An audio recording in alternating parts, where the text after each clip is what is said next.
கர்த்தருடைய பரிசுநாமத்துக்கு ஸ்தோத்திரம். அது ஓகே. அவங்கெல்லாம் பார்க்கறது ரொம்ப சந்தோஷமாக இருக்குது. ஃபர்ஸ்ட் டைம் ஸ்கூடாய் சர்ச்சுக்கு வந்து ஐ திங்க் இதுக்கு முன்னாடி வந்து ஈவினிங் சாயந்தரத்தில் தான் மீட் பண்ணிங்க. ஸோ நான் எப்போதும் தீராம் சர்ச்சுக்கு வரும்போது பாஸ்டர் வந்து ஸ்கூடாய் சர்ச்சுக்கு வந்துட்டு போங்க அப்படின்வாங்க. பட் யூஸ்வலாக சண்டே நாங்கள் கிளம்புற ஒரு சுச்சுவேஷனில் இருப்போம். ஸோ இந்த வருஷம் வந்து காலையில் மாற்றினோன்னே சரி பாஸ்டர் கேட்பாரான்னு யோசிச்சிருந்தேன். தீராமுக்கு வந்துட்டு ஸ்கூடாய்க்கு வராமல் போனால் சரி வந்துட்டோமே பார்த்துட்டு போயிடுவோமே அப்படின்னு. பட் அவர் வந்து இங்கே தேவனுடைய செய்தியை கொடுக்க முடியுமா? It's a blessing. Okay, any time தேவனுடைய செய்தியை வந்து பகிர்ந்துருக்கிறதுல வந்து ரொம்ப சந்தோஷம். எது சொல்றது, ப்ராஃபஸி சொல்கிறது தான் கஷ்டம். ஆனால் தேவனை பற்றி பேசுறது ரொம்ப ஈஸி. ஏன்னா அவர் நமக்கு அவ்வளோ நன்மை செய்திருக்கிறார். நம்ம வந்து தியோலாஜிக்கல் விஷயம் இல்லை, நம்ம வந்து தீர்க்க தரிசனங்கள் உழைக்கிறது தான் கொஞ்சம் பார்த்து ஆண்டவர்கிட்ட இருந்து உண்மையிலேயே அது தீர்க்க தரிசனம் தானா, இது நம்ம தரிசனமா அப்படின்னு நம்ம சொல்கிறது தான் அது கொஞ்சம் கஷ்டம். ஆனால் கடவுளை பற்றி இயேசுவை பற்றி பேசுறது ரொம்ப சுலபமான விஷயம். அட்லீஸ்ட் எனக்கும் என் குடும்பத்துக்கும். என் ஒய்ஃப் வந்திருந்தாங்க, அப்போ பார்த்தீங்களான்னு தெரியல. அவங்க பேர் மியூரியல். 2 பிள்ளைங்க இருக்கு எங்களுக்கு. ஃபர்ஸ்ட் சன் பேர் வந்து ஆஷா, 2வது மகள் வந்து எலனோ. அவர் 4 வயசு, கேர்ளுக்கு வந்து 1 வயசு. போன வாட்டி வரும்போது அம்மாவோட வந்திருந்தேன். இந்த வாட்டி அம்மா சிரம்பனில் இருக்காங்க. அங்கே சிரம்பன் பகுதியில் தான் ஊழியம் ஒன்றும் ஆரம்பிக்கலை. ஆனால் அந்த பகுதியில் நிறைய இந்தியன்ஸ் இருக்காங்க. எங்களுடைய தரிசனம் என்ன அப்படின்னா, அங்கே இருக்கிற சிங்கிள் மதர்ஸ், அங்கே இருக்கக்கூடிய புதிதாக திருமணம் பண்ண தம்பதிகள், புதிய பெற்றோர்கள், அவங்க மத்தியில் வந்து ஊழியம் பண்ணணும் அப்படிங்கிறது எங்களுடைய பரியாசம். கரெக்ட் தானே? பரியாசம் சரி, ஆசை. நம்ம இதுக்கு பெரிய வார்த்தையெல்லாம் பாய்ச்சிக்கிட்டு ஸோ கிளைங்கில் தான் இருந்தோம். இப்போ வந்து சிரமான் பகுதிக்கு வந்து ஒரு வருஷமாக நாங்கள் வந்து ஒரு வீடு வாங்கி அங்கே செட்டில் டவுன் பண்ணிட்டோம். எப்போதும் தீராமுக்கு வரும்போது பாஸ்டர் பார்க்காம, ஜேபிக்கு வரும்போது பாஸ்டர் ஃபேமிலியும் பார்க்காம போகிறதே கிடையாது. ஏன்னா அவரை பார்க்கும்போது கேரளாக்கா ஜெஸ்லின், அவனை பற்றி கேள்விப்பட்டேன். மாதிரி சின்ன வயசாக இருக்கும் போது எலனோவோட மோசமாக இருப்பேன் அப்படின்னு. நம்ம ஜெஸ்லினா அப்படி. பட் அதுதான் அவங்க வந்து மோர் தென் எப்படி சொல்கிறது, ஒரு பாஸ்டருங்கிறத தாண்டி ஹீஸ் அண்ணன், அவங்க அக்கா மாதிரி. Always they care for my family. எப்போதுமே என்னுடைய ஃபேமிலியை வந்து அன்பு செலுத்துறதா இருக்கட்டும், அவங்கள அடிச்சுக்க. You are blessed. இந்த காலகட்டத்தில் போதகர்கள் வந்து அநேக சபையில் வந்து போதகர்கள் வந்து எப்படி செல்ஃபிஷாக, ஒரு கிரீடியாக, பண ஆசை பிடிச்சி, பவர் வெறி பிடிச்சி இருக்கக்கூடிய இந்த உலகத்தில் இந்த மாதிரி ஒரு நான் 5-6 இயர்ஸாக பாஸ்டரை தெரியும். ஆனால் அப்போலேருந்து இப்போ வரைக்கும் அவரும் மாறலை, அவர் குணமும் மாறலை. ஆனால் எப்படி இவ்வளோ முடி வச்சுருக்காருன்னு தான் தெரியல. நான் அப்படியே கொஞ்சம் இதெல்லாம் போட்டு கவர் பண்ணி வச்சுருக்கேன். வயசு ஆகுது, நீங்கள் மட்டும் அப்படியே கமல்ஹாசன் மாதிரியே இருக்கீங்க. சரி, நல்லா இருங்க, உங்களுக்கு இருக்கு. ஓகே, அப்போது இந்த காலை வேளையில் கூட நேற்று உளுத்திரம் பகுதியில் வந்து ஒரு எனக்கு ரொம்ப தொட்ட ஒரு செய்தி. அநேக டைமில் நீங்கள் கேட்டுக்கிற பிரசங்கங்கள் வந்து ஒரு போதனை அந்த மாதிரி ஒரு ஸ்டேஜில் கொடுத்து உங்களுக்கு போதிக்கிற அளவுக்கு எனக்கு தகுதி இருக்கான்னு எனக்கு தெரியல. ஆனால் என்னுடைய அனுபவம், இந்த வேத பகுதி வந்து என்னை ரொம்ப தொட்டு பாதித்த ஒரு வேத பகுதி. நானுமே ஒரு பயணத்துக்குள்ளாக தான் போய்கிட்டு இருக்கேன். நானும் என் குடும்பம், என்னுடைய வீட்டார்கள் எல்லாருமே ஒரு பாடுன்னு சொல்ல முடியாது, ஒரு கஷ்டமான ஒரு சூழ்நிலைக்குள்ளாக தான் நம்ம கடந்து போய்கிட்டு இருக்கோம். எங்களுக்கு வந்து ஒரு சவால் கொடுத்த எங்களை வந்து கடவுள் இந்த வசனங்கள் மூலியமாக தொட்டபடினால எங்கள் வாழ்க்கையில் வந்து ஒரு தாக்கத்தை நாங்கள் பார்க்குறோம். அதை உங்கள் மத்தியில் பகிர்ந்துக்கப்போ. ஸோ அகெயின் நீங்கள் எங்கிட்ட கேட்கும் போது, இவன் வந்து ஒரு பர்ஃபெக்டான சிச்சுவேஷனில் இருந்து ஷேர் பண்ணுறன்னு மட்டும் நினைக்க வேண்டாம். நானுமே ரொம்ப ஸ்ட்ரகிள் பண்ணுற ஒரு மனிதன் தான், பாடுள்ள மனிதன். பவுல் சொல்கிற மாதிரி பாவிகள்லாம் நான் பிரதான பாவி. அதே மாதிரி நான் வந்து பிரதானத்துலேயும் பிரதான பாவியாக இருந்து கர்த்தர் மீட்டெடுத்தார். எங்கள் குடும்பமே வந்து இந்து குடும்பமாக இருந்தோம். எங்கள் ஜெனரேஷனில் வந்து யாருமே கிறிஸ்டியன் கிடையாது. வெள்ளைக்கார கடவுள் அப்படின்னு சொல்லிட்டு நம்ம வளர்ந்த ஒரு ஜென்ரேஷன். சின்ன வயசுலேருந்து கூட கிறிஸ்டியானிட்டினா ஜீசஸ்னா கேத்தலிக் சர்ச், மேரி மாதா, மெழுகுத்தி கொளுத்தி வைப்போம். பாட்டிலாம் வந்து மாரியாத்தாளுக்கு ஒரு மாலை போட்டாங்கன்னா மேரியாத்தாளுக்கும் ஒரு மாலை போட்டுருவாங்க. ஏன் பகைச்சிக்குவானே அப்படின்னு வந்து 330 கோடி தேவர்கள் வணங்கிட்டோம், இயேசுவை வணங்க முடியாதா அப்படின்னு சொல்லிட்டு இயேசும் ஒரு கடவுளா வணங்கின ஒரு குடும்பம். அவ்வளோதான். இயேசுக்கு வந்து இயேசு தான் கடவுள் அப்படின்னு, இயேசு ஒரு கடவுள். ஆனால் ஒன்று சொல்லணும், இந்துவாக இருந்ததுனால நானும் என் தங்கச்சியும் கோயிலில் அதிகமாக வளர்ந்தோம். தேவாரங்கள், பேச்சு போட்டிகள். நான் ஸ்பெசிஃபிக்காக வந்து இந்து வேதங்கள், ரிக் வேதம், யஜுர் வேதம், சாம வேதம், புராணங்கள்லாம் எனக்கு ரொம்ப படிக்க பிடிக்கும். வேதங்கள் வந்து படிக்கும்போது I get knowledge and I feel very happy. ஏன்னா முக்காவாசி ஹிந்துக்கள் அவங்கக்கிட்ட வேத அறிவு எவ்வளோ இருக்கும் அப்படின்னு கேட்டிங்கன்னா ரொம்ப குறைவாக தான் இருக்கும். அவங்க கோயிலுக்கு எதுக்கு போவாங்கன்னா 2 விஷயம், ஒன்று பயம், இன்னொன்று கோரிக்கை. நான் போகலன்னா சாமி கண்ணை குத்திடும், இல்லைன்னா எனக்கு இந்த ஒரு கோரிக்கை இருக்குது, நான் போகணும். நான் ஒரு ஹிந்துவாக இருந்தால் தைரியமாக சொல்லலாம். ஓகே, நம்ம வந்து ரொம்ப ரொம்ப கொஞ்சம் பேர் மட்டும்தான் வந்து ஆத்ம பயணத்தில் ஒரு தெய்வீக பயணத்துக்குள்ளாக போவாங்க, ஸ்பிரிச்சுவாலிட்டிக்குள்ளாக போவாங்க. அநேக பேர் வந்து பயத்தினாலையும் ஒரு செல்ஃபிஷ் ரீசன்னாலையும் எனக்கு ஏதாவது ஒரு நடக்கணுங்கிறதுனால தான் போவாங்க. ஓகே, அந்த மாதிரி குடும்பத்தில் இருந்து நான் கோயில்களில் வந்து தேவர்களை பற்றி பேசினேன். என்னைய கடவுள், கர்த்தர், இயேசு குடும்பமாக ரட்சிக்க முடியும் அப்படின்னா உங்களை கொண்டும் உங்கள் வீட்டாரை கொண்டும் இந்த பகுதியில் பெரிய காரியங்கள் செய்ய முடியும். எனக்கு இந்த சபை பெருகணும். அடுத்த முறை வரும்போது இந்த செவரெலாம் உடைச்சிட்டு இந்த இடம் வந்து இடம் கொள்ளாதபடிக்கு நம்ம இந்த பகுதி எத்தனையோ இந்தியன்ஸ் இருக்காங்க. நம்ம வந்து அவங்கள போய் தொடலை அப்படின்னா ஒவ்வொரு நாளும் பிசாசானவன் வந்து கொள்ளையாக வந்து ஆத்மாக்களை எடுத்துகிட்டு போயிட்டு இருக்கான். நீங்கள் நியூஸ் பார்க்குறீங்களா இல்லையா அப்படின்னு தெரியல. பார்த்தீங்க அப்படின்னா சும்மா அப்படியே பார்த்துட்டு ஐயோ பாவமே அப்படின்னு லைட் பண்ணிட்டு போகாதீங்க. எத்தனை பேருடைய ஆத்மாக்கள் வந்து பிசாசானவன் பறிச்சுக்கிட்டு இருக்கான். தற்கொலை, கொலை, கற்பழிப்பு அப்படி இப்படின்னு இந்த உலகத்தில் கடவுள் நம்பிக்கைக்கு இடம் இல்லாதபடிக்கு அவன் வந்து நம்பிக்கையை தாக்கிக்கிட்டு இருக்கான். He's attacking your hope. இயேசு மறுபடியுமாக வரப்போகிறார், அதுதான் நிச்சயம். இதெல்லாம் நடக்கும்போது பிரசவ வலி வந்து அதிகரிக்கும் போது தெரிஞ்சுக்கொள்ளுங்க, கர்த்தருடைய ராஜ்யம் சமீபமாக இருக்குது. கர்த்தருடைய ராஜ்யம் சமீபமாக இருக்கும் போது you are Hyder all in are all out. Okay, நடுவில் இருக்கிறவங்களுக்கு சர்ச்சில் இடம் கிடையாது, அதுதான் நிஜம். நம்ம வந்து போயிட்டு ஒரு அட்டெண்டன்ஸ் போட்டு போவோமே நினச்சா நான் ஆனஸ்டாக சொல்கிறேன், வராதிங்க. ஏன்னா என் தங்கச்சியும் அப்படி தான் நல்லா ஆராதனை பண்ண ஒரு பர்சன், நல்ல ஆராதனை லீட் பண்ணிட்டு இருந்தது. அதுக்கப்புறம் நடுவில் வந்து அவங்க ரொம்ப பின்வாங்கி போயிட்டாங்க, அப்படியே போயிட்டாங்க சர்ச்சை விட்டு. இன்னைக்கு கர்த்தருடைய பலத்த கருத்துனால அவர் திருப்பி மீட்டு எடுத்தார். ஓகே, நான் ஏன் இதை சொல்கிறேன் அப்படின்னா, ஹிந்துவாக இருந்த எனக்கு இப்போ கூட அந்த ரிலிஜனில் இருக்கிற ஒரு விஷயம் எனக்கு என்ன பிடிக்கும் அப்படின்னா எக்ஸ்ட்ரீமிசம். நம்ம கர்த்தருக்காக எக்ஸ்ட்ரீமாக இருப்போம், யாரையும் கொலை பண்ண வேணாம், யாரையும் வந்து, ஆனால் கர்த்தருக்காக பைத்தியமாக இருக்கணும். இந்த பூலோகத்தில் வாழும்போது கர்த்தருக்காக பைத்தியமாக இருக்கணும், எக்ஸ்ட்ரீமாக இருக்கணும். வாழ்க்கையில் எந்த ஒரு பகுதியும் கர்த்தருக்கு தெரியாமல் இருக்கக்கூடாது. அதுதான் என்னுடைய தாகம். ஸோ இந்த வேதம் வந்து இதை வாசிக்கும் போது எனக்கு ரொம்ப பிடிக்கும் இது. ஏன்னா கர்த்தர் பிரதானமாக இந்த காலகட்டத்தில் நம்ம இடையே வந்து அவர் எப்படி வந்து இடைப்படுகிறார், எப்படி வெளிப்படுகிறார் அப்படின்னா, ஆஃப்கோர்ஸ் ஆவியானவர். நம்ம இந்தியன் சமுதாயத்தில் வந்து ஆவியானவரை ரொம்ப பிடிக்கும். ஆவியானவரை பற்றி பேசிக்கிட்டே தான் இருக்கணும். அவர் தான் சபைக்காக கொடுக்கப்பட்ட ஒரு முக்கியமான ஒரு உதவி, கைட். பட் நம்ம வந்து வேதத்தை விட்டுட்டோம் அப்படின்னா, அந்த ஆவியானவருடைய அனுபவம் மட்டும் இருந்துச்சு அப்படின்னா நாளடைவில் எது ஆவியானவர் இல்லைங்கிறது நம்ம சொல்ல முடியாது. ஏன்னா அனுபவத்தை வச்சு மட்டுமே கிறிஸ்துவத்துக்குள்ள வளர முடியாது.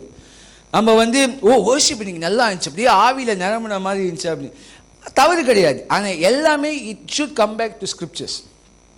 வேதம் சிலத்தில் வர தீர்க்க தரிசனங்கள் வந்து கடவுள்கிட்ட இருந்து வர மாதிரி இருக்கும். ஆனால் நீங்கள் வேதத்தில் நல்லா நாட்டம் கொண்டு ஒரு நல்ல வேத அறிவோடு இருந்தீங்க அப்படின்னா ஆவியானவர் கிட்டத்தட்ட வந்து ஒரு லைப்ரரியன் மாதிரி. உங்களுக்குள்ள எந்த அளவுக்கு தேவ வார்த்தை இருக்குதோ அதை கொண்டு உங்களை பலப்படுத்துவார். நமக்கு தேவ வார்த்தை அறியாத பட்சத்தில் அவர் எப்படி நம்மளோட இடைப்பட முடியும்? பயப்படாத, நான் உன்னோட இருக்கிறேன், நீ போற பாதைகளை நான் செவ்வையாக்குவேன், உன் கரங்களை பிடிச்சு நானே உன்னை வழி நடத்துவேன், நீ தண்ணீர்களை கடக்கும் போதும் நான் உன்னோட இருப்பேன், நீ நெருப்பை கடக்கும் போதும் அது நீ எரிப்பதில்லை, உன் மேற்கொள்வதில்லை, பயப்படாத யாக்கோபே, நீங்க என்னுடையவன், நீங்க எனக்கு சொந்தம். இந்த வார்த்தைகள்லாம் நீங்க தெரிஞ்சுக்கல அப்படின்னா ஆவியானவர் இந்த வார்த்தைகளை கொண்டு எப்படி உங்க மத்தியில் பேசுவார்? ஸோ அதுதான் வேதங்களை நல்லா வாசிங்க. இந்த கடைசி காலகட்டத்தில் இயேசு பிரதானமாக மக்களிடையே, முக்கியமாக இந்த நாட்டினுடைய மிகப்பெரிய குடிமக்களான அந்த அவங்க மத்தியில் தரிசனங்கள் மூலியமாகவும் அவங்களுடைய சொந்த புத்தகம் மூலியமாகவும் வெளிப்படுறாரு. நமக்கு கையில் கொடுக்கப்பட்ட மிகப்பெரிய பொக்கிஷம் இந்த வேத வசனம். ஸோ அதுக்குள்ளாக இன்னைக்கு எப்படி கடவுள் மறைப்பொருள்களை மறைச்சு வச்சிருக்காருன்னு நம்ம பார்க்க போகிறோம். எக்ஸைட்டடாக இருக்கீங்களா? எத்தனை பேருக்கு பைபிள் வாசிக்க ரொம்ப பிடிக்கும்? கை தூக்காதீங்க. எல்லாத்துக்கும் பிடிக்கணும். பைபிள் தான் நமக்கு எல்லாமே. ஓகே, இன்னைக்குள்ள டைட்டில் இங்கே பார்த்தீங்க அப்படின்னு சொன்னால், சரி நான் ஏன் இப்படி இருக்கேன்னு தயவு செஞ்சு தப்பாக நினச்சிக்காதீங்க. இதுக்கப்புறம் ஒரு ஆங்கில சர்ச்சுக்கு போகிறேன், அங்கே யூத் மத்தியில் பேச போகிறேன், அதனால தான் இப்படி இருக்கேன். இல்லைன்னா ஜிப்பா போட்டு இறங்கியிருப்பேன், மன்னிச்சிடுங்க. நான் பார்த்தேன்னா ஆஹா எல்லாம் ட்ரெடிஷ்னலாக அப்படியே கொஞ்சம் இப்படி பார்த்தோன்னே என்னடா இவனும் அந்த கள்ள போதகர் மாதிரி இருக்கானே அப்படி. இல்லை அது இங்கிலீஷ் சர்ச்சுக்கு போகிறதுனால நான் கொஞ்சம் ரெண்டுக்கும் நடுவில் போட்டு வந்திருக்கேன். ஸோ மன்னிச்சிடுங்க. ஓகே, இந்த படத்தை பார்த்தீங்க அப்படின்னா இங்கே யார் இருக்கா? இது இன்டராக்டிவ். நான் சொல்கிற மாதிரி நான் ஏதாவது கேட்டேன், நீங்கள் உங்களுக்கு தெரிஞ்ச பதிலை சொல்லலாம், நம்ம கலந்துரையாடுவோம். ஓகே, இங்கே இந்த படத்தில் யார் பார்க்குறீங்க? இயேசு. ஓகே, கண்டிப்பாக அது இயேசு மாதிரி தான் இருக்குது. இயேசு. ஓகே ஓகே, அடுத்தது யார் பார்க்குறீங்க? மேரி. அந்த பக்கத்தில் யாரோ ஒரு சீஷர் உட்காந்து ஐயா why you go to that லா அப்படின்னு கேட்குறாரு. சரி, இது இங்கிலீஷில் அப்படி போட்டு, தமிழ்லன்னா என்னம்மா நீங்கள் இப்படி பண்ணுறீங்களேம்மா அப்படிங்கிற மாதிரி தான் நான் யோசிச்சிருந்தேன். ஏன்னா இந்த வேத பகுதியை வாசிக்கும் போது யூதாஸ் சொல்கிற ஒரு காரியம் தமிழில் சொல்லியிருந்தா அவர் அப்படி தான் சொல்லியிருப்பாரு அப்படிங்கிறது என்னுடைய ஒரு இமேஜினேஷன். ஏன்னா அப்பேற்பட்ட ஒரு விஷயம் தான் யோவான் 12:1-8 நடக்குது. யோவான் 12:1-8 யாராவது தமிழில் வாசிப்போமா? நீங்கள் இந்த எல்லாருமே உங்கள் வேதத்தை வாசிக்கணும். அந்த வார்த்தைகள் மேலே உங்கள் கண்ணு படணும்.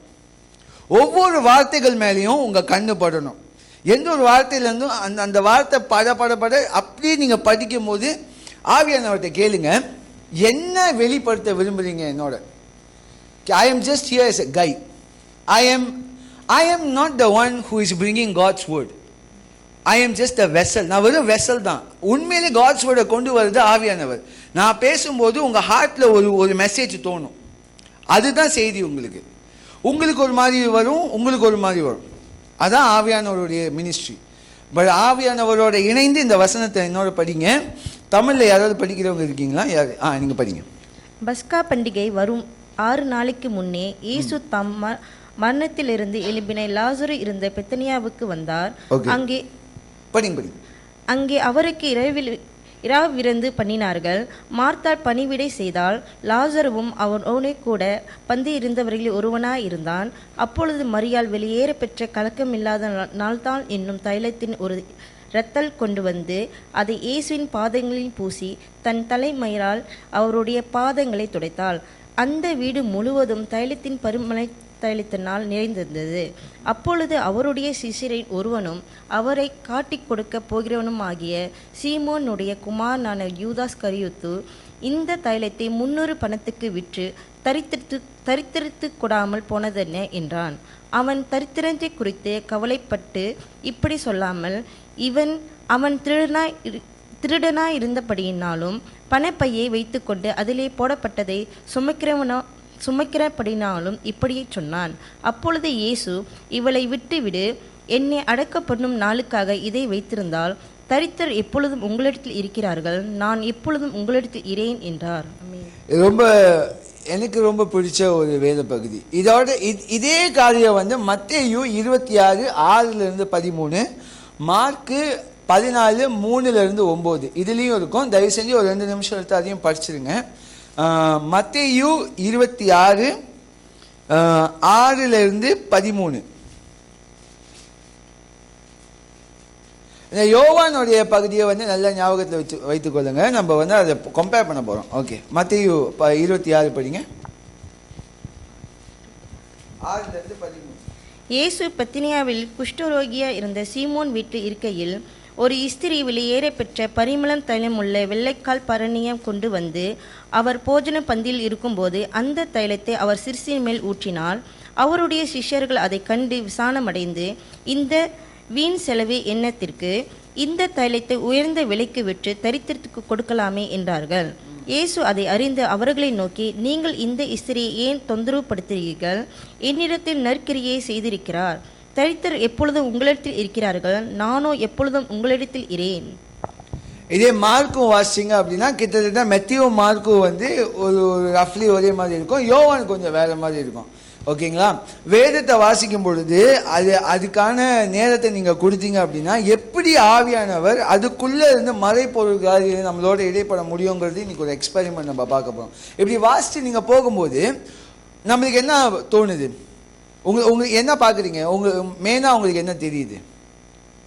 யாராவது நம்ம வாசித்தோம் இல்லையா? இல்லை மெயின் சப்ஜெக்ட் என்னது? என்ன நடக்குது சொல்லுங்க. பரிமள தைலம் என்ன நடக்குது? பரிமளாவை என்ன பண்ணுறாங்க? சரி, பரிமள தைலம் என்ன பண்ணுறாங்க?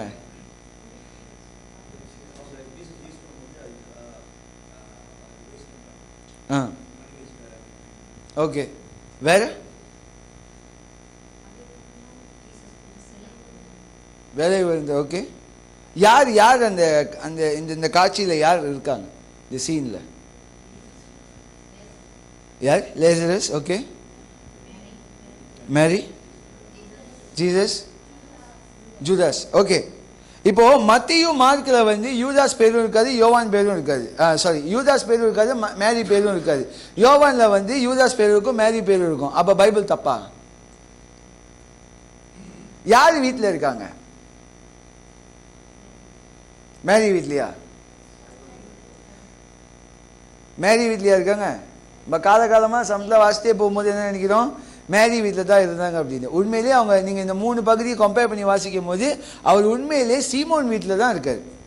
அப்போ யோவானில் வந்து மார்த்தா, மேரி, லாசரஸ்னு போட்டிருக்கேன். பெத்தனியான்னு சொன்னோன்னே நம்ம என்ன நினச்சிருவோம்? லாசரஸ் வீட்டில் தான் இருக்காரு அப்படின்னு. இல்லை, அவர் சீமோன் வீட்டில் இருக்கார். எப்படி தெரியும்? இந்த வசனத்தை வாசிக்கும் போது அங்கே 2வது வசனம், they made him a supper, Martha served, Lazarus was one of those who sat at the table with him. வீட்டோடைய எஜமான் வந்து வீட்டில் டேபிளில் உட்கார மாட்டாங்க, பரிமாறுவாங்க.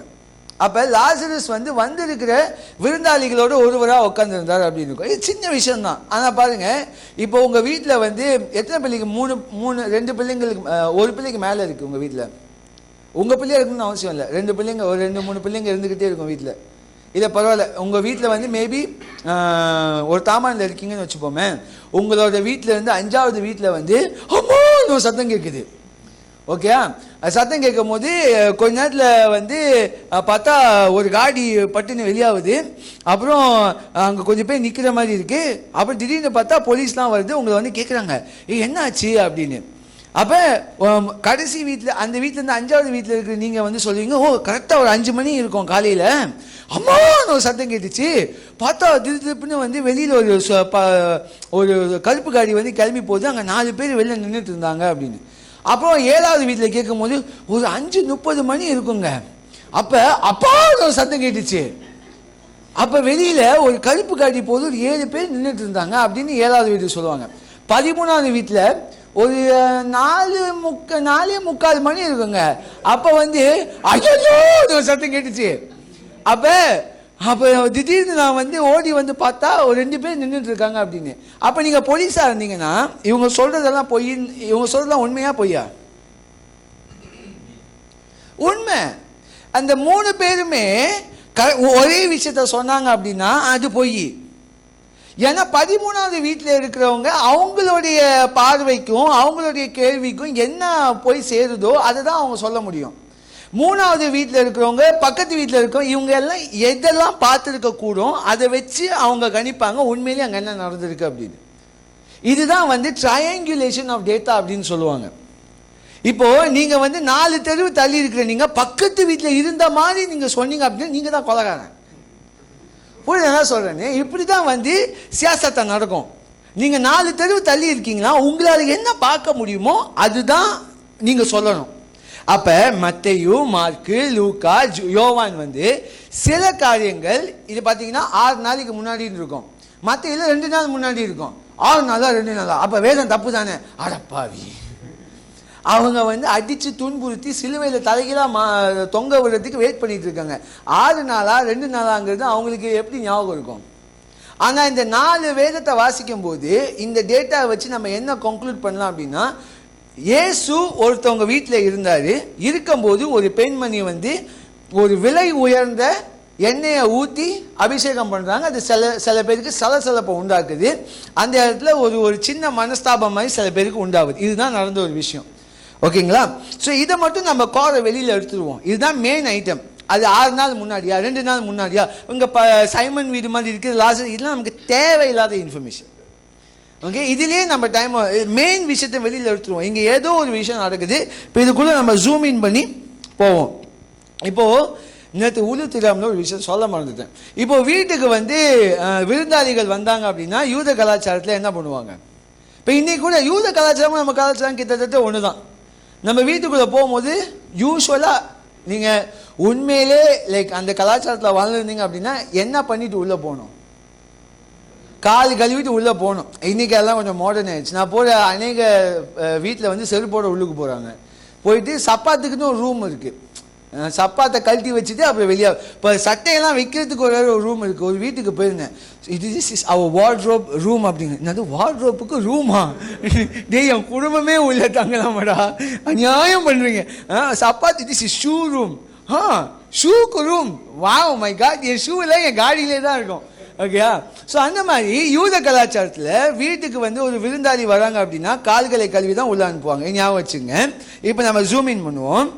கீ ஈவெண்ட், மேரி வந்து இயேசு, இந்த காட்சியை பாருங்க. இது ஒரு ஏஐ படம் தான், ஆனால் நான் அந்த இடத்துல எப்படி இருந்திருக்கணும் அப்படிங்கிறது ஒரு கற்பனை. ஓகே, அங்கே பாருங்க, சில பேர் சிரிக்கிறாங்க, சில பேர் கடுப்பாகிறாங்க, சில பேர் யோசிக்கிறாங்க. இந்த படத்தை நல்லா பாருங்க.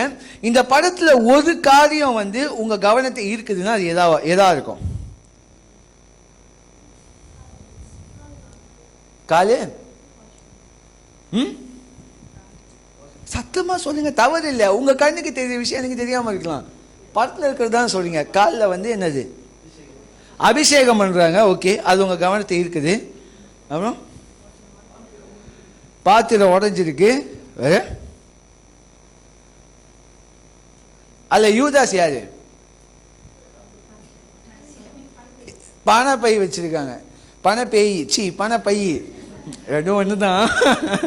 பணப்பைக்குள்ள கை வரும், பணப்பேயா இருப்பான். ஓகேயா? அங்கே அது யூதாஸ் வந்து பணப்பையோட உட்காந்துருக்காரு. இப்போ இந்த இடத்துல பார்க்கும்போது நம்ம வேதத்தை ஐ வாண்ட் டு see, நீங்கள் வந்து வேதத்தை வாசிச்சிட்டே போயிட்டீங்க அப்படின்னா அதில் இருக்கிற வந்து மறைப்பொருள் உங்களுக்கு தென்படாது. நீங்கள் என்ன பண்ணணும்? நிறுத்தி திருப்பி வாசிக்கணும். நிறுத்தி திருப்பி வாசித்து ஆவியானவர் கேட்கணும், இதில் இருக்கிற ஏதோ ஒன்று வந்து எனக்கு இன்னும் வெளிப்படுத்துங்க. அவரோட வார்த்தை வந்து கிணறு மாதிரி நோண்ட வந்து பொக்கிஷங்கள் வந்து வந்துக்கிட்டே. ஒரு சாம்பிள் தான் இன்னைக்கு நான் காமிக்க போகிறேன். This is just a sample. நான் அநேக பாடுகளாக போய் கொண்டு இருக்கும்போது ஆண்டவரே எனக்கு உங்களுக்கு நேரம் இல்லை பைபிள் வாசிக்க, அநேக காரியம் நடந்துக்கிட்டு இருக்கு அப்படின்னு சொல்லிட்டு நான் ஆண்டவர் வந்து புறக்கணிச்ச ஒரு டைமில், சரி இன்னைக்கு என்னதான் சொல்றீங்க அப்படின்னு உட்காந்து ஒரு 5 நிமிஷம் எக்ஸ்ட்ரா ஆண்டவருக்கு நான் கொடுத்தேன். 5 நிமிஷம் தான் எக்ஸ்ட்ரா. ஆனால் அந்த 5 நிமிஷத்தில் கர்த்தர் எவ்வளோ வெளிப்படுத்தினார் அப்படிங்கிறத யோசிக்கும் போது இவ்வளோ பாவம் பண்ண என்கிட்டையும் பேசுறீங்களாங்கிறது தான் என்னோட ஃபீலிங்காக இருந்துச்சு. God is waiting for your time. நீங்கள் வெறும் 5 நிமிஷம் மட்டும் கொடுத்தீங்க அப்படின்னா அவர் எவ்வளோ பேச முடியும்? 1 மணி நேரம் கொடுத்தீங்கன்னா எவ்வளோ பேச முடியுங்கிறது தான் பார்க்க போகிறோம். ஓகே, நான் வாசிக்கும் போது என்னுடைய கவனத்தை ஈர்த்த ஒரு விஷயம் வந்து அந்த ஜாடி, அந்த எண்ணெய். 3 வேத பகுதியில் முக்கியமான ஒரு அம்சம் அப்படின்னா விலை உயர்ந்த எண்ணெயினால், பரிமள தைலத்தினால் எண்ணெயினால் வந்து அபிஷேகம் பண்ணாங்க அப்படின்னு இருக்கும். யோவானில் காலில் ஒண்டி ஊற்றுனாங்க அப்படின்னு இருக்கும். மத்தியும் மாக்களையும் தலையில் ஊற்றுனாங்க அப்படின்னு இருக்கும். அப்போ எது கரெக்டு? யோவான் ஒரு வேளை கூட்டத்தில் பின்னாடி நின்று இருப்பார், அவருக்கு எது பார்க்க முடியுதோ அதை எழுதியிருப்பார். மத்தியும் மார்க்குக்கு என்ன பார்க்க முடியுதோ அவ எழுதியிருப்பாங்க. தலையில் ஊற்றுனாங்களோ காலில் ஊற்றுனாங்க, அதுதான் மேட்ரு. யாரா கூட மாதிரி கேள்வி கேட்கக்கூடாது. ஓகேங்களா? யோவான் வந்து அப்பதான் வந்து ரொட்டியை பிச்சுட்டு வந்திருப்பாரு, தலை முடிச்சு காலுக்கு போயிருக்கோம். ஓ, காலில் ஊற்றி அபிஷேகம் பண்ணினா, ஞாபகம் வச்சுப்போம். ஆனால் மார்க்கோ லூக்கு பக்கத்தில் நின்று இருப்பாங்க, அவங்க தலையில் ஊற்றினதுக்கு அப்புறம் ரொட்டி சாப்பிட போயிருப்பாங்க. ஸோ இதெல்லாம் வச்சு இன்ட்ரெஸ்டிங்காக இருக்கும். யோசிச்சு பார்த்தா என்னதான் நடந்திருக்கும் அப்படி. சில பேர் பின்னாடி, ஓ இதுதான் லாசரஸ் சத்து உயிரோட வந்த லாசரஸா, ஓ இதுதான் அந்த குஷ்டரோகியாக சீமோனா அப்படின்னு வேவு பார்க்க கொஞ்சம் பேர் இருப்பாங்க. சபையிலையும் இப்படி தான் இருப்பாங்க. கொஞ்சம் பேர் இயேசு பக்கத்தில் இருப்பாங்க, பணப்பையோடையே இருப்பாங்க பார்த்துக்கிட்டு, எப்படா எங்கடா சுட்டலாம் அப்படின்னு. சில பேர் பாதப்படியில் இருப்பாங்க, சில பேர் இங்கே என்ன நடக்குது இந்த சபையில் அப்படின்னு பார்க்க வந்துருப்பாங்க. ஓகே, இந்த எண்ணெய் அப்படின்னு சொல்லும் போது என்னை ரொம்ப தொட்ட ஒரு விஷயமா இருக்கு. ஓகேயா? ஏன் அப்படின்னா இந்த எண்ணெய் 3 மேத்யூ, மார்க், யோவான்லையும் இருக்கு. இது என்ன எண்ணெய்? விலை உயர்ந்த. அந்த விலை வந்து பைபிளில் போட்டிருக்கா? இருக்கு, விலை இருக்கு. ஒரு வருஷத்துடைய வருமானத்துக்கு சமமான ஒரு எண்ணெய். இப்போ மாசத்துக்கு நீங்கள் ஒரு 4000 வெள்ளி சம்பாதிக்கிறீங்க அப்படின்னா 48,000 வெள்ளி அந்த எண்ணெயோடைய விலை. It was very expensive. எந்த அளவுக்குன்னா 3 சீஷர்களும் அந்த விலையை ஞாபகம் வச்சிருக்காங்க. அதாவது அது ரொம்ப விலை உயர்ந்த எண்ணெய்ங்கிறது ஞாபகம் வச்சிருக்காங்க. இப்போ ஊற்றும் போது உங்களுக்கெல்லாம் உறுத்தி இருக்கு. கரெக்டா? ஆஹா, 48,000 வெள்ளி, இது இருந்தால் வீடு கடன் அடிச்சிடுவேன், காடி கடன் அடிச்சிடுவேன், ஆஹா இது இருந்தால் நான் ஒரு புது சாம்சங் ஃபோன் வாங்கிடுவேன். இது இப்படிலாம் யோசிக்கும் போது அவங்க ஊற்றிருக்காங்க. அந்த எண்ணெயை பற்றி தான் நம்ம இப்போ பார்க்க போகிறோம். இந்த எண்ணெய் வந்து இங்கிலீஷில் என்னன்னு இருக்கும்? What is the name of the oil? யோவானில் இருக்கும்.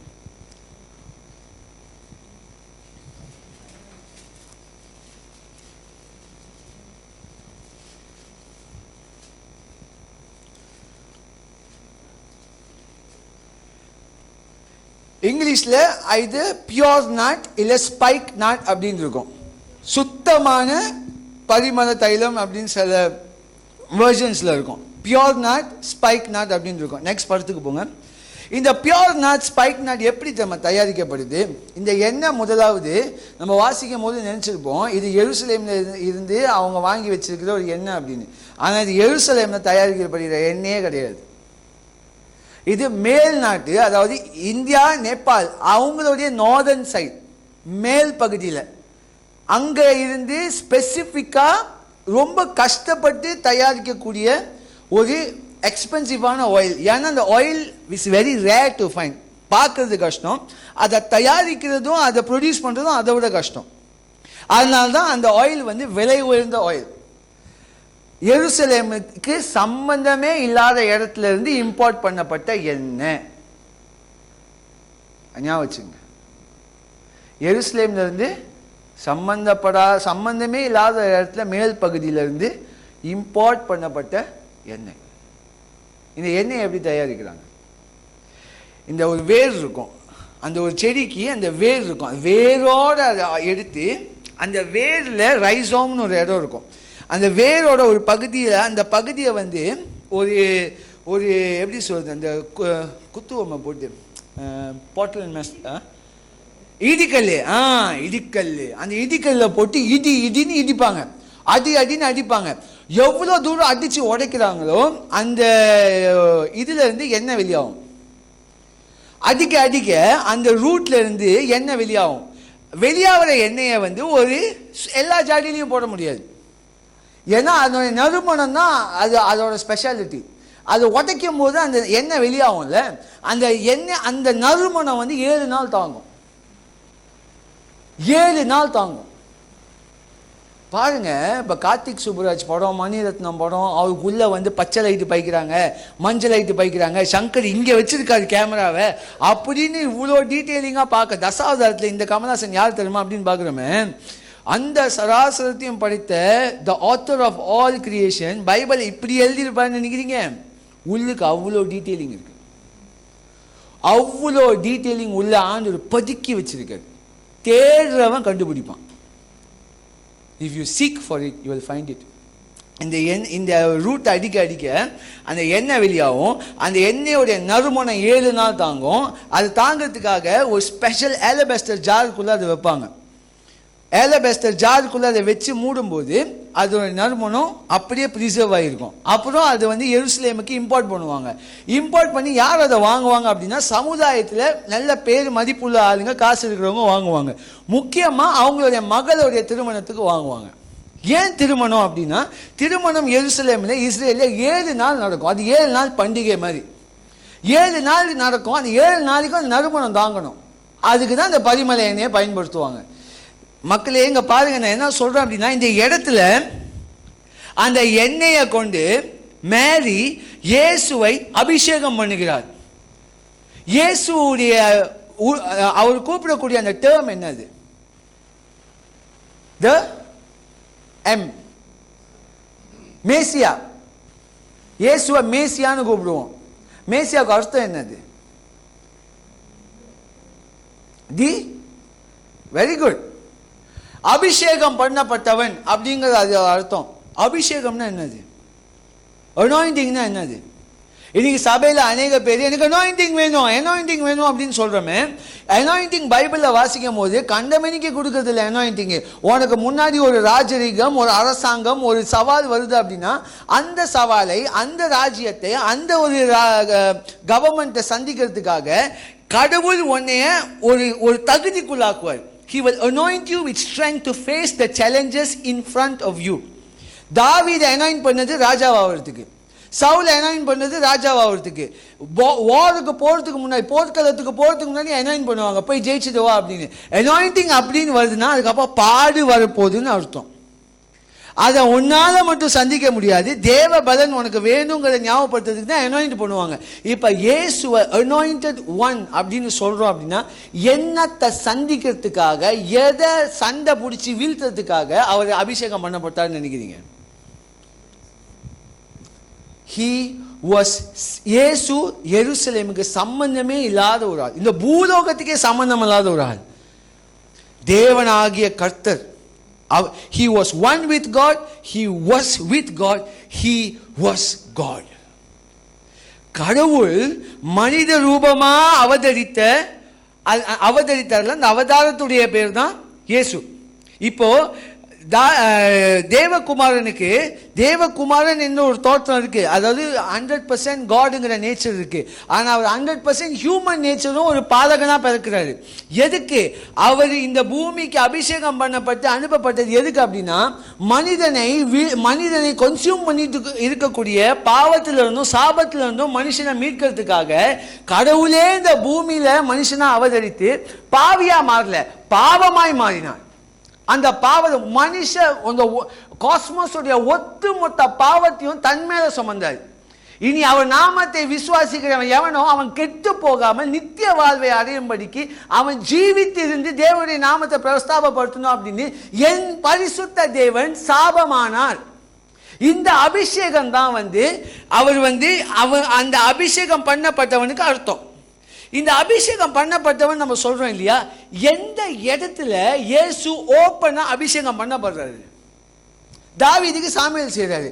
ஆனா இந்த இடத்துல ஒரு பெண்ணின் கையின் மூலியமாக இயேசு அபிஷேகம் பண்ணப்படுறாங்க.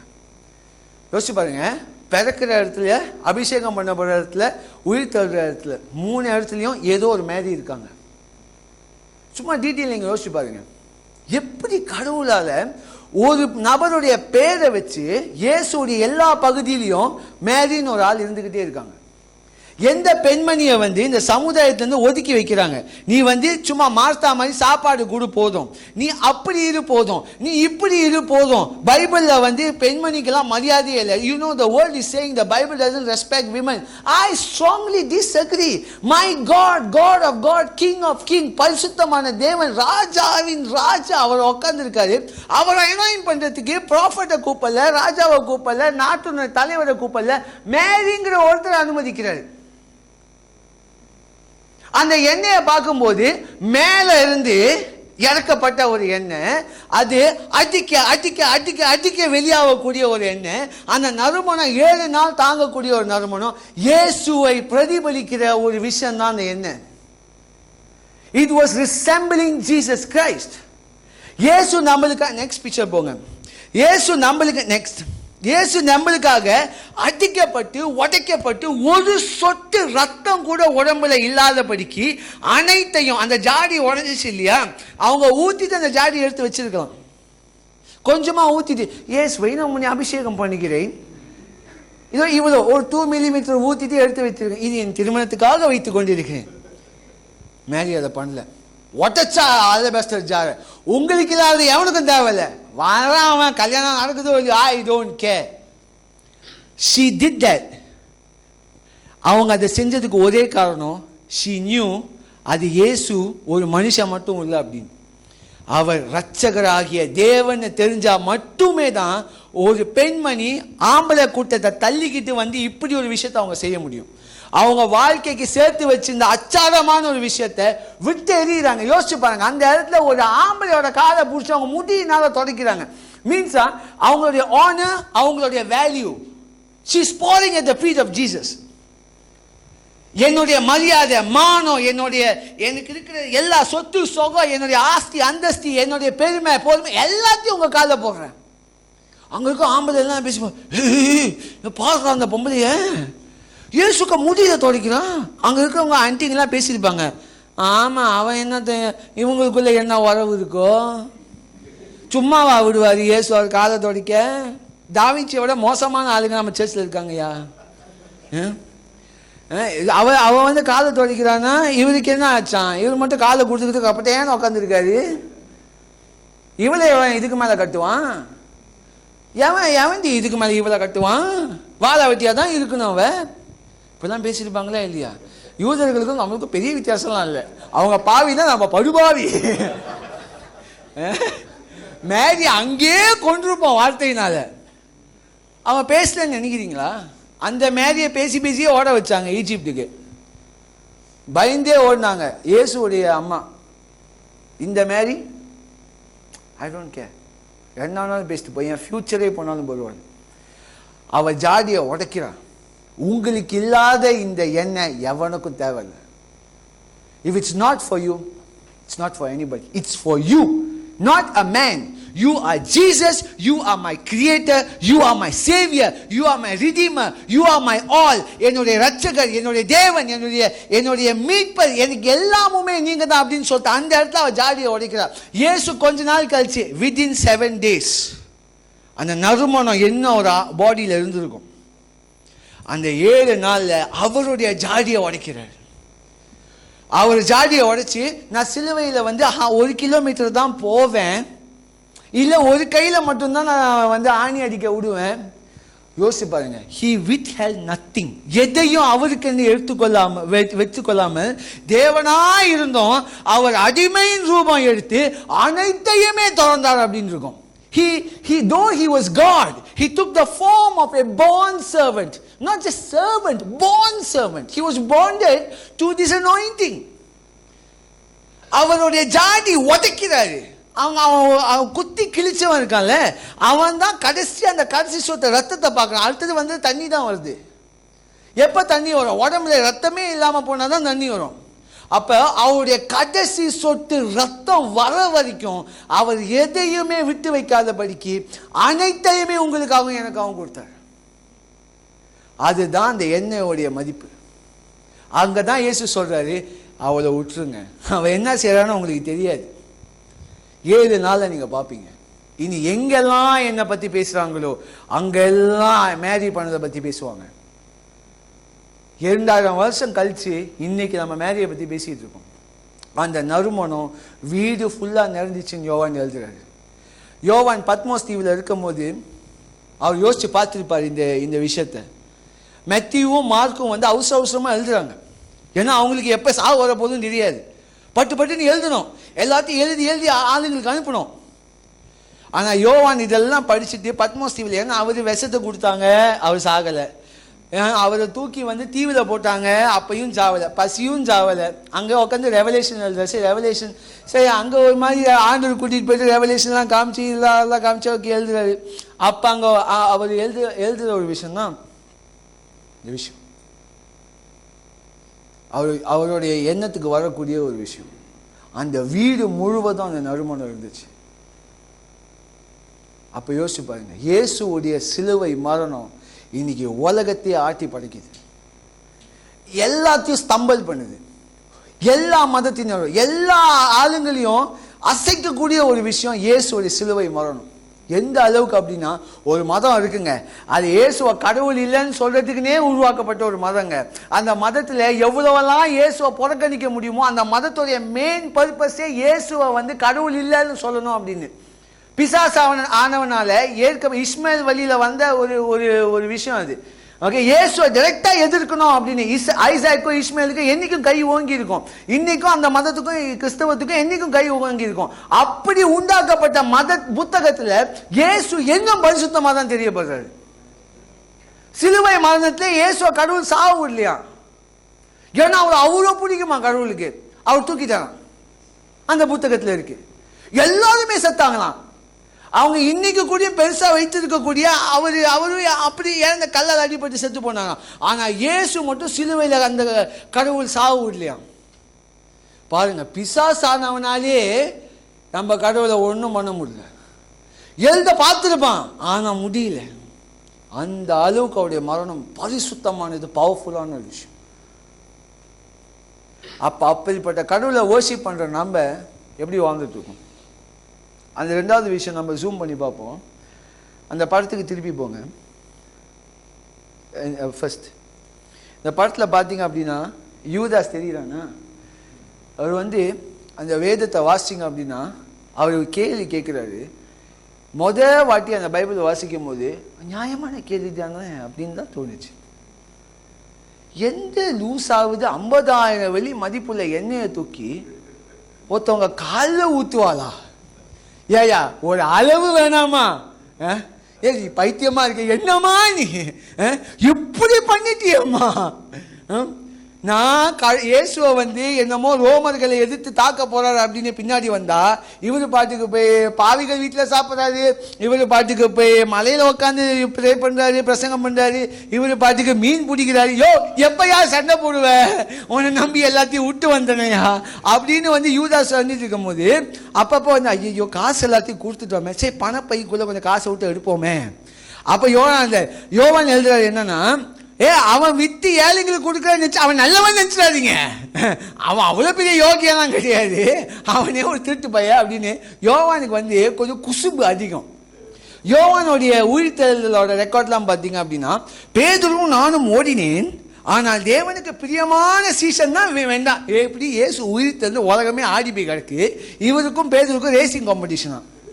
ஏன்னா பத்மோஸ் தீவில் அவர் தான் கடைசியா சாவுறாரு. அப்ப எல்லா சீசர்களையும் வச்சு ஓட்டுறாரு அவருடைய காஸ்பல்ல. இன்ட்ரெஸ்டிங்கா இருக்கும். நீங்க மெத்தியூ, மார்க், லூக் படிச்சீங்கன்னா யோவான் ஒரு மாதிரி இருக்கும். யோவான் the God's the disciple who was loved the Lord, இவரே எழுதிப்பாரு. The disciple whom Jesus loved the Lord overcame Peter அப்படின்னு. எங்க அவங்க ஓடுறாங்க அந்த இயேசுவோட பாடியை காணுமே அப்படின்னு. அந்த இடத்துல அவருக்கு ஒரு கமெண்ட் தேவைப்படுது, நான் பீட்டரை வென்றேன் அப்படின்னு. என்னடா பண்ணிடுவீங்க, நான் தானே கடைசியா இருக்கேன், சாவு வரல, எழுதுவோம், விட்டு விட்டா போடுவோம். இல்ல அவன் மேல போனதுக்கு அப்புறம் பேசுக்க, உனக்கு தேவையா தேவையா அப்படின்னு கேட்டுருப்பாரு. இன்ட்ரெஸ்டிங்கா இருக்கும். Our God is filled with interesting humor, எல்லாமே. It's a beautiful God. He's a beautiful God. யூதாஸ் கேட்கிறாரு நல்ல ஒரு கேள்வி, இதை விற்று நீங்க ஏழைங்களுக்கு கொடுத்துருக்கலாமே. எத்தனையோ பேர் கஷ்டப்படுறாங்க, இந்த பூமியில் எத்தனை பேர் கஷ்டப்படுறாங்க, ஆமாவா இல்லையா? உங்களை சுற்றி எத்தனை பேர் கஷ்டப்படுறாங்க. நீங்கள் பாட்டுக்கு நான் உட்காந்து நான் கடவுளை பிரார்த்திக்க போகிறேன், ஜெபிக்க போகிறேன், அந்த நேரத்தை நீங்கள் உங்கள் பிள்ளைங்களுக்கு கொடுத்துருக்கலாமே. அந்த நேரத்தை நீங்கள் மற்றவங்களுக்கு உதவி செஞ்சுருக்கலாமே. அந்த நேரத்தில் நீங்கள் ஏழைங்களுக்கு உதவி செஞ்சுருக்கலாமே. கடவுளுக்காக நான் இந்த காணிக்கையை சேர்த்து வைத்து அதை ஏழைங்களுக்கு கொடுத்துருக்கலாமே. அதை நீ ஏழை பாலைங்களுக்கு கொடுத்துருக்கலாமே. நல்ல கேள்வி தானே, யோசிச்சிருப்பீங்க தானே. நான் ஏன் ஒரு 5 நிமிஷம் ஓகே டக்குன்னு வாசிட்டு, எனக்கு கூப்பிட்டாங்க ஆஃபீஸில் முக்கியமான ஒரு டீல் இருக்குது, இந்த டீலை முடிக்கல அப்படின்னா ஆஃபீஸ்க்கே கெட்ட பேர். கடவுளை நீங்கள் வெயிட் பண்ணுங்க, நான் இது என்ன எனக்கு முக்கியமாக இருக்குது. ஆமாம், கடவுள் தான் வெயிட் பண்ணுவார். அவருக்கு ஒரு வேலை வெட்டி, பாஸ் வெயிட் பண்ண மாட்டான், கடவுள் தான் வெயிட் பண்ணுவார். ஆமாம் தானே. ஆனால் இது இருக்கிற ஒரு முக்கியமான விஷயத்தை நம்ம பார்க்க மாட்டோம். நீங்கள் சொன்னீங்க கரெக்டாக. யோவானில் இதை விற்று ஏழைங்களுக்கு கொடுத்துருக்கலாமே இருக்கும். மெத்தியூலையும் மார்க்லையும் அந்த வசனத்தை படிங்க. மார்க்கில் இருக்கும், தமிழில்.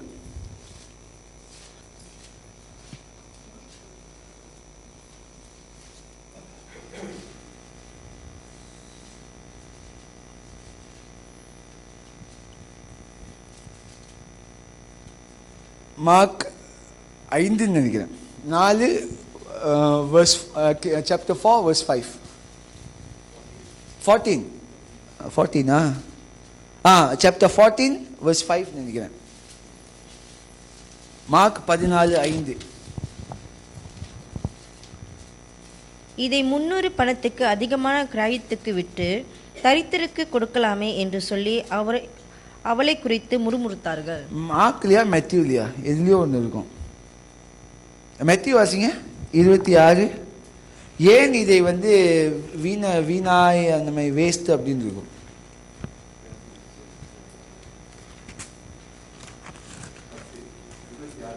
26:10. இங்கிலீஷில் மேத்யூலையும் மார்க்லையும் ரெண்டுமே அந்த வார்த்தை இருக்கும். தமிழில் மேத்யூவில் இருக்கும். இயேசு அதை அறிந்து அவர்கள் 26:10 சொல்லுங்க. இயேசு அதை அறிந்து அவர்களை நோக்கி, நீங்கள் இந்த ஸ்திரியை ஏன் தொந்தரப்படுத்துகிறீர்கள்? என்னிடத்தில் நற்கிரியை செய்திருக்கிறார். இல்ல 26:9. இந்த தைலத்தை உயர்ந்த விலைக்கு விற்று தரித்திற்கு கொடுக்கலாமே என்றார்கள். மார்க் இல்லையா எதுலயோ வீண் அடிக்கிறீர்கள் அப்படி இருக்குமே. verse 8 எது மார்க்கா மேத்யூவா? Matthew 26 verse 8. அவருடைய சிஷ்யர்கள் அதை கண்டு விசானமடைந்து அதாவது அப்படியே ஒரு மாதிரி டென்ஷன் ஆயிட்டாங்க பைபிள்ங்க. ஓகே, இந்த வீண் செலவு என்ன? இந்த வீண் செலவு எதற்கு? இங்கிலீஷ்ல why waste? சொல்லுங்க, why waste the perfume? அதனுடைய ரூட் வேர்ட் எடுத்து கிரீக்ல பார்த்தோம் அப்படின்னா, என்னையா போய் குப்பையில கொட்டுற, இந்த அல்லூர்ல கொட்டுற, கக்கூஸ்ல கொட்டுற வேஸ்ட்னுடைய அர்த்தம் அதுதான். யோ, அந்த எண்ணெய் எடுத்து போய் குப்பையில கொட்டிய, உன் காசு எடுத்துட்டு போய் குப்பையில கொட்டிய, உன் ஆத்மாவை கொண்டு போய் குப்பையில கொட்டிய, உன் சரீரத்தை கொண்டு போய் குப்பையில கொட்டிய, அதை எடுத்துட்டு போய் நீ வேற இடத்துல வித்து இருக்கலாமே அப்படின்னு. என் கடவுளுக்கு கொடுக்கறது குப்பையா? நான் ஒரு நாள் முழுக்க கதவை பூட்டிட்டு உள்ள பைபிள் வாசிச்சாலும் அது வேஸ்டா? என் கடவுளுக்காக நான் கல்யாணம் பண்ற வரைக்கும் என்னுடைய சரீரத்துல எந்த ஒரு பாதகமும் வராம பரிசுத்தமா பாதுகாக்கணும்னு நினைச்சது உலகத்துக்கு முட்டாள்தனமா இருக்கலாம். ஆனா அது வேஸ்டா? சீஷர்கள் வேஸ்ட்ங்கிறாங்க, கூட இருந்தவங்க வேஸ்ட்ங்கிறாங்க. இன்னைக்கு சபையில் இருக்கிற எத்தனையோ பேர் நம்ம கடவுளுடைய விசினிட்டிக்குள்ள தான் இருக்கும். கடவுள் இருக்கிற இடத்துல நம்ம இருக்கோம், ஆனால் நம்மளுக்குள்ள கடவுள் கிடையாது. கடவுளுக்கு கொடுக்குற டைம் எடுத்துட்டு போய் நான் வேற எங்கேயாவது கொடுத்தேன்னா அதுவும் கடவுளுக்கு செய்யற ஒரு சேவை தானே? Not true. கடவுளுக்கு செய்கிறதும் கடவுளோட உட்காந்து டைம் ஸ்பெண்ட் பண்றது ரெண்டு வெவ்வேறு விஷயங்கள். நீங்க உலகத்தை போய் அசைக்கலாம் இயேசுவின் நாமத்தினால, அதனால ஒரு பிரயோஜனமும் கிடையாது. யாருன்னே தெரியாதுன்னு ஆண்டு சொல்லிட்டு போயிட்டே இருப்பாரு. அவர் யாருன்னு நீங்க தெரியாம அவருக்காக நீங்க உலகத்தே அசைச்சாலும் இட்ஸ் நோ பாயிண்ட். நீங்க செய்யற நற்கிரியை அவரோட டைம் ஸ்பெண்ட் பண்ணி பண்ணி பண்ணி உங்களை தாங்க முடியாம யாருக்காவது நல்லது பண்ணணுமேங்கிற வரக்கூடிய ஒரு அந்த எண்ணம் தான் கடவுள் கிட்ட இருந்து வர எண்ணம்.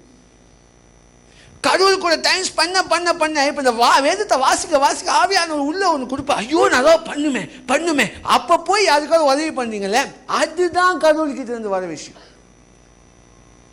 இன்னைக்கு சம்பளம் எடுத்தாச்சு, டைட்ஸ் தானே, ஆண்டவரே டைட்ஸ் கொடுத்தாச்சு, அப்படி கொடுக்குறீங்கன்னா அது பெருமை. God doesn't need your money. ஐயோ நீங்க இவ்வளோ பண்ணிட்டீங்களே எனக்காக, ஏதாவது பண்ணுமே, டைட்ஸா எடுத்துங்க, வேற பத்தாது, டைட்ஸ் பத்தாது, வேற என்ன செய்யணும்? நான் போய் டைம் ஸ்பெண்ட் பண்ணணும், என்னோட பிள்ளைங்களை இயேசுக்காக வளர்க்கணும், என்னுடைய பாஸ் என்ன சொன்னாலும் நான் போய் சொல்லக்கூடாது, என்னுடைய ஆத்மாவை நான் பாதுகாக்கணும், என் சரீரத்தை நான் பாதுகாக்கணும், பரலோகத்துக்கு போகணும் அப்படின்னு நீங்க இயேசுவை டைம் ஸ்பெண்ட் பண்ண பண்ண பண்ண அவருக்காக நீங்க உங்களை உதைக்கிறீங்க. எப்படி இன்னைக்கு யூத்லாம் இருக்கும், நானும் யூத்துன்னு சொல்லிக்கிறேன். உங்கள் நண்பர்கள்லாம் உட்காந்து, நான் வேலை செய்கிற இடத்துல நான் யாரையும் குற்றப்படுத்துறதுக்காக சொல்ல, வேலை செய்கிற இடத்துல 2 செகண்டுக்கு ஒரு வாட்டி எஃபர்ட் பறக்கும் ஸ்கூலில். It's British school. எடுத்த எஃபர்ட்லாம் சும்மா தெறிக்க விடுவாங்க. அப்படி நான் போய் முழிக்கிறேன், என்னடா அது அப்படின்னு. பட் அவங்க பேசுகிற லாங்குவேஜ் நான் பேசக்கூடாது. சில நேரத்தில் என்ன ஆகும், நம்ம மேலே என்னடா அவன் இப்படி இருக்கானே அப்படின்னு. அப்போ அவங்களுக்குள்ள ஒரு குரூப் போத என்னை ஒதுக்கிடுவாங்கன்னு வச்சுப்போங்க. அதனால என் ஜாடியை நான் உடைக்க கொடுக்குறேன். நீங்கள் பாடுகள் படாமல் ஆராதிக்க முடியாது. அதுதான் இந்த பூமியில் நமக்கு கடவுள் கொடுத்துருக்கிற சாக்கியம். பரலோகத்தில் ஆராதனை பாடுகள்னால வராது, மீட்பின்னால வரும். அங்கே பாடுகள் கிடையாது. This is our only opportunity to worship him through persecution. இந்த ஆப்பர்ச்சுனிட்டி கிடைக்காது இதுக்கு மேலே. சில பேர் நம்ம என்ன பண்ணுறோம், கம்ஃபர்ட்டில் வர்ஷிப் பண்ணுறோம். 10ல் ஒரு பங்கு தானே, ஒரு நாளைக்கு 1 மணி நேரம், 1 மணி நேரம் தானே. அப்போ இந்த 1 மணி நேரம் 50 நிமிஷம், 45 நிமிஷம், 30 நிமிஷம். நான் ஏன் அதை சொல்கிறேன் அப்படின்னா, ஐ சஃபர் திஸ். ஆண்டவருக்கு 1 மணி நேரம் அதிகமாகவே உட்காந்து பைபிள் வாசிப்பேன். கல்யாணம் பண்ணதுக்கப்புறம் அது குறைஞ்சிச்சு. 2 பிள்ளைங்க வீட்டில், எனக்கு 2 கிராண்ட் பேரண்ட்ஸ் இருக்காங்க. நான் ஒண்டி தான் வேலைக்கு போனேன். அன்றைக்கி உட்காந்து நான் பார்க்குறேன், ஆண்டவருக்கு சேர்ந்தாப்பில் 5 நிமிஷம் நான் அதை கொடுக்க முடியல. நான் கடைசியாக உபவாசம் எடுத்தது 2 வருஷத்துக்கு முன்னாடி. ஒவ்வொரு வருஷமும் நான் எடுப்பேன். எனக்கு எவ்வளோ அசிங்கமாக இருந்துச்சுன்னு எனக்கு இப்போ. நான் ஏன் இதை சொல்கிறேன் அப்படின்னா, ஐ எம் நாட் பர்ஃபெக்ட். இதை வாசிக்கும் போது அப்படியே எனக்கு அரைஞ்ச மாதிரி இருந்துச்சு. கம்ஃபர்டபுள் ஆகிட்டல, கம்ஃபர்டபுள். நான் உனக்கு ஆசீர்வதிக்கிறேன், உன்னோட இருக்கிறேன், உன்னை விடுவிக்கிறேன், உன்னை நான் அதிகப்படியாக நேசிக்கிறேன், நான் உன் பட்சத்தில் இருந்து உன்னை நான் உன்னை கனம் பண்ணுகிறேன்னு தெரிஞ்சுட்டு நீ கிராண்டடாக எடுத்துக்கிறல்ல அப்படிங்கிற மாதிரி தான் எனக்கு இருந்துச்சு. என் ஒய்ஃபுக்கு என்ன மோசம், அவங்க எந்திரிச்சோன்னே 2 பிள்ளைங்க எல்லா மூலையிலையும் அழுவும். எங்கே உட்காந்து பைபிள் வாசிக்கிறது? யார் அதுங்களுக்கு சாப்பாடு போடுறது? ஆனால் இதை வாசிக்கும்போது உங்கள் இருதயம் உடைக்கப்படணும். ஆண்டவரே, நான் ஐ am not giving you enough, நான் உங்களுக்கு கொடுக்கறது பத்தாது, நான் இன்னும் அதிகமாக கொடுக்கணும் அப்படிங்கிற ஒரு எண்ணம் வந்துட்டாலே நீங்கள் எப்படியாவது உங்கள் வாழ்க்கையை எங்கேயாவது மூளை முடுக்கில் டைமை எடுத்து ஆண்டவருக்கு கொடுக்க பார்ப்பீங்க. அதனால தான் நான் இப்போ ஊழியத்துக்கு போகும்போது அதுங்களை கூட்டிகிட்டு வந்துடுவேன். வாங்க, நான் மட்டும் தனியாக ஊழிய போக விரும்பல. என்னால் தான் கடவுளுக்கு தனியாக டைம் கொடுக்க முடியல, என் கூட தானே நீங்கள் இருக்கணும். அப்போ என் கூட கடவுளோட டைமை கொடுங்க. There is always a way. If you are saying no time, that's the biggest lie. நேரம் இருக்கு, நமக்கு பிரயாசம் தான் இல்லை. பிரயாசம் ஓகே, கரெக்டாக வந்துருச்சு. ஜெபிப்போம். Let's pray. இன்றைக்கி நம்ம ஜாடியை அழகாக திறந்து கொஞ்சோண்டு எண்ணெயை ஊற்றிட்டு மூடி வச்சிடறோம். அவசர காலத்துக்கு இது உதவும் அப்படின்னு. நான் காசு பணத்தை மட்டும் சொல்கிறேன், அதுவும் உள்ளுக்கு இருக்குது. ஆனால் அதை பற்றி மட்டும் சொல்ல. இன்றைக்கி நமக்கு விலை மதிக்க முடியாத ஒரு விஷயம் நம்மளுடைய நேரம். இன்றைக்கி பிசாசானவன் சும்மா ChatGPT போயிட்டு, ChatGPT தெரியுமான்னு தெரியல, போயிட்டு how will the devil win every soul on earth ன்னு கேட்டு பாருங்க. அது என்ன சொல்லும் அப்படின்னா, உங்களுக்கே தெரியாமல் உங்கள் நேரத்தை நான் திருடுவேன். யோசிச்சு பாருங்க, ஒரு நாளில் என்னென்ன விஷயங்கள் நம்ம பண்ணுறோம், அது அந்த விஷயங்கள் எவ்வளவாக நமக்கு பிரயோஜனமற்றது அப்படின்னு யோசிச்சு பார்த்தீங்கன்னா, எப்படி பேய் நான் அப்படியே நீங்களே உணராமல் உங்கள் நேரத்தை அவன் திருடி கொண்டு இருக்கிறான். இது முக்கியம், இது நம்ம அவன் செஞ்சு ஆகணும், இப்போ நான் இதை முடிச்சு ஆகணும், இது இல்லைன்னா வெயிட் பண்ணாது அப்படின்னு உண்மையிலேயே அர்ஜென்ட்டான ஒருத்தர் சாவ கிடக்குறான் அப்படின்னு இது இப்போ நான் பைபிள் வாசித்து வரேன்னு சொல்ல முடியாது. நான் அது ஒத்துக்கிறேன். ஆனால் ஐயோ பைபிள் வாசிக்கலே சரி, அவன் உதவி வச்சா இது நல்லா இருக்கியா, ஓகே நான் போய் திருப்பி பைபிள் வாசிக்கணும். நான் ஒரு லா ஃபார்ம் பண்ண சொல்ல, ப்ரையாரிட்டியை ஃபார்ம் பண்ண சொல்கிறேன். சாப்பிடலன்னா உங்களுக்கு வயிறு வலிக்கும்னு தெரியும், டக்குனு இந்த வேலையை முடிச்சுட்டு நம்ம சாப்பிட்றோமா இல்லையா, அது மாதிரி இருக்கணும். ஏதாவது ஒரு ஏஜெண்டாக வரலாம், முடிஞ்ச அளவுக்கு தவிர்க்க பார்க்கணும். முடியலையா, எப்படியாவது ஒருத்தவங்க உயிருக்கு போகிறாங்க, அதை முடிச்சுட்டாவது ஓகே கடவுளே ஓகே முடிச்சு, I want to spend time with you now. எப்படி பார்த்தாலும் அந்த எங்கு திருப்பி வந்துடும். மேக்னெட்டை பார்த்தீங்கன்னா அப்படியே அந்த காம்பஸ் பார்த்தீங்கன்னா நார்த் காமிச்சிக்கிட்டே இருக்கும். எப்படி திருப்பினாலும் கொஞ்சம் அசையும், அப்போ திருப்பி நார்த்துக்கு வந்துடணும். நம்ம அப்படி எப்படி கொஞ்சம் அசையலாம். ஐயோ கொஞ்சம் அப்படி இப்படி கொஞ்சம் இன்னைக்கு டைம் கொடுக்க முடியாமல் போயிருக்குமே, 2 நாளாக சரியாக பைபிள் வாசிக்க, 3ஆவது நாள் எப்படி ஹாஃப் டே போட்டாவது ஒரு நாள் ஃபுல்லாக பைபிள் வாசிச்சிடணும், ஆண்டவரோட இணைஞ்சிடணும். அதுதான் மனுஷனுடைய வாழ்க்கை போராட்டமான விஷயம். டெய்லி உங்களால் பண்ண முடியுமா?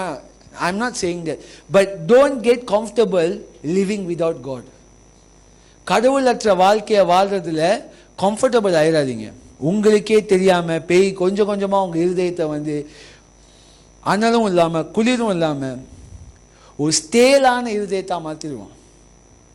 யோசிச்சு பார்க்கறதுக்கு முன்னாடியே விட்டு ரொம்ப தூரம் வந்திருப்பீங்க, கடலுக்குள்ளே போகிற மாதிரி இதே போவீங்க. அங்கே கொஞ்சம் தூரம் கொஞ்சம் அப்படியே போய் பார்க்கும்போது ரொம்ப தூரம் வந்திருப்போம். கண்களை மூடுவோம். கர்த்தாவே, இந்த காலை வேலைக்காக நன்றி செலுத்துகிறோம். அப்பா, மேரியை போல ஒன்றுமே மிச்சம் இருக்கக்கூடாது எங்கள் வாழ்க்கையில். எங்களுடைய ஆத்மா, எங்களுடைய ஆவி, எங்களுடைய சரீரம், எங்களுடைய நேரம், எங்களுடைய தாளந்துகள், எங்களுடைய ஆசீர்வாதங்கள், எங்களுடைய உறவுகள், எங்களுடைய பிள்ளைகள், எங்களுடைய சகோதரர்கள், எங்களுடைய குடும்பம், எங்களுக்கு உண்டான பெருமை, எங்களுக்கு உண்டான கஷ்டங்கள், எங்களுக்கு உண்டான துயரங்கள் அனைத்திலுமே நீர் தான் எங்களுடைய தேவன். நீங்க தான் அல்பா, நீங்க தான் ஓமேகா. இதெல்லாம் எங்களை விட்டு போனாலும் சரி, வானமும் பூமியும் அழிந்து போனாலும் சரி, எங்களுக்கு உண்டான யாவுமே எங்களை விட்டு போனாலும் சரி, எங்களை விட்டு விலகாத உங்களுடைய நல்ல பிரசனம் எங்களோடு இருக்கிறத நாங்கள் ஒவ்வொரு நாளும் ஆண்டவரே அதில் தியானம் பண்ணி, அதில் நாங்கள் ஜபம் பண்ணி, வேதத்தை வாசித்து உங்களை பற்றி மேலும் மேலும் அறிய ஆண்டவரே, பரிசுத்த ஆவியானவரே எங்களை தூண்டுங்க. எங்களை விட்டு விடாதீங்க ஆண்டவரே. நாங்கள் விட்டு தூரமாக போகும்பொழுது எங்களை தட்டி கூட்டிடுவாங்க. எங்க உடம்புல வியாதி கொடுக்கணுமா கொடுங்க, எங்க வேலை இடத்துல பிரச்சனை வரணுமா வரட்டும், எது வேணாலும் வரட்டும். ஆனா உங்களை விட்டு எங்களை பிரிக்க முடியாது. யார் என்ன வேணாலும் பேசட்டும், யார் என்ன வேணாலும் அவதூறு சொல்லட்டும். இவன் இதுக்கு மேல யாரு கட்டுவா, இவன் இதுக்கு மேல யாரு கட்டுவா, அசிங்கம் பிடிச்சவன், இவனுக்கு வந்து கேரக்டர் ப்ராப்ளம் அப்படின்னு மேரியை பார்த்து சொன்னாலும், இது என்னுடைய தேவனாகிய கர்த்தரை நான் அபிஷேகம் பண்ணுகிறேன். எனக்கு உண்டான எல்லாமே தேவனிடத்திலிருந்து வந்தது. அவர் இடத்தை திருப்பி கொடுக்கறதுல எந்த ஆட்சியமனையும் கிடையாது. அது என்னுடைய சாக்கியம்னு சொல்லிட்டு இயேசுடைய பாதப்படியில் அவருடைய முடியை கொண்டு அதை தொடக்கும் போது கர்த்தாவே, அதுல பாதியாவது நம்மளுக்கு இருக்க வேணாமா? ஆவியானவரே, இந்த நேரத்தில் ஜெபிக்கிறோம். எங்க இருதயத்தை நீங்க ஆராய்ந்து பாருங்க. எங்கெல்லாம் உங்களை விட்டு தூரமா போயிருக்கோமோ, எங்கெல்லாம் உங்களை விட்டு அனலும் இல்லாம குளிரும் இல்லாம தூரமா போயிருக்கிறோமோ, என்னுடைய பெல்ட்னால, என்னுடைய அறிவினால, என்னுடைய தாழ்ந்தினால நான் பொழைத்துக் கொள்வேன் அப்படின்னு நம்ம நினைச்சிருந்தாலோ, தற்பெருமை எங்களுக்குள்ளாக வந்திருந்தாலோ, இயேசுவின் நாமத்தினால இப்ப நாங்கள் கடிந்து கொள்கிறோம் கர்த்தாவே. அதை எங்களை விட்டு எதிர்த்து போடுங்க ஆண்டவரே. அது எங்களை விட்டு தூரமாய் போகும்படிக்கு எங்களுக்கு வேற எதுவுமே வேணாம் கர்த்தாவே. உங்க பாதப்படியே எங்களை தஞ்சம் அப்படின்னு உண்மையே சார்ந்து இருக்க, நல்ல காலத்திலையும் கஷ்டமான காலத்திலையும் உங்களுக்காக உடைக்கப்பட உதவி செய்யுங்க. நாங்க உடைக்கப்பட பட பட எங்களுக்குள்ளாக இருந்து வரக்கூடிய அந்த நறுமணத்தினால எங்களை சுற்றி இருக்கிறவங்க இயேசுவின் அன்பை அறிவாங்க, இயேசுடைய மகிமையை அறியணும். எப்படி நீங்க உடைக்கப்படும் போது இந்த பூலோகமே அசைந்ததோ, மனிதர்களுக்கு மீட்பின் வழி திறக்கப்பட்டதோ, அதே போல நாங்களும் உடைக்கப்பட, எங்கள் மூலியமாக மக்கள் உண்மை அறிந்து கொள்ள நீர் எங்களை பாடுக்குள்ளாக நடத்தும்படியாக ஜெபிக்கிறோம். Not in comfort, lead us through persecution, lead us through troubles, lead us through problems. We don't want a comfortable life, we want a testimonial life. எங்களை கம்ஃபர்டபுளா இருக்க விட்டுறாதீங்க கர்த்தாவே. உங்களுக்காக உடைக்கப்பட ஒவ்வொரு நாளும் எங்களை வழி நடத்தும்படி ஜெபிக்கிறோம். இயேசுவின் நாமத்தில் ஜெபிக்கிறோம் ஜீவ நல்ல பிதாவே. ஆமென், ஆமென். Thank you so much, Brother Sarat. அவருக்கு ஒரு உற்சாகமான ஒரு கருத்து நம்ம கொடுப்போமா? Thank you so much.